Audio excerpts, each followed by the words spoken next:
Baxın, Peyğəmbərimiz sallallahu aleyhi ve sellem buyurur ki, Allah Resulü bir dəstə kişini göndərirdi, səfərə göndərir. Sahab Əbu Hüreyrə buyurur. Onlar çox idilər. İndi onların içərisindən bir nəfəri əmir təyin etmək lazım. Səfərə gedirlər. Əmir, başçı təyin etmək lazımdır. Peyğəmbərimiz onların hər birindən Qurandan nə bildiklərini oxutdu. Sonra dəstənin ən gec olanlarından birinə yaxınlaşıb soruşdu. Sənin yaddaşında nə var?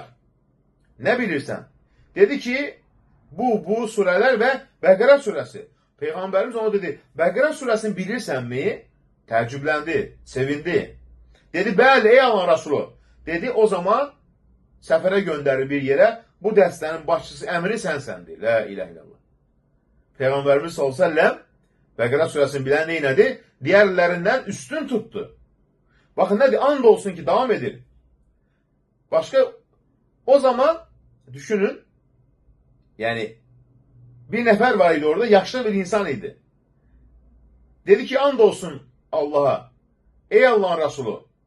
Ben Bəqərə suresi öğrenmekten, ezberlemekten beni saklayan yalnız odur ki onun hüküm ve məsuliyyətləri öhdəsindən gələ bilmirəm deyə qorxdum. Ona göre ezberlemedim, okumadım. Peygamberimiz sallallahu aleyhi ve sellem bunun üzerine dedi. Kur'an'ı öğrenin, onu okuyun ve başkalarına da okudun. Çünkü Kur'an'ı öğrenip okuyan ve onunla emel eden kimsenin misalı içinde ətir dolu olan bir kiseye kimidir. Her yerden yakşı koku yayar. Kur'an'ı öğrenip onu okumayan kimsenin misalı ise ağzı möhkəm bağlanmış bir ətir qabı kimidir. Ətir yalnız içində qalır. La ilahe illallah.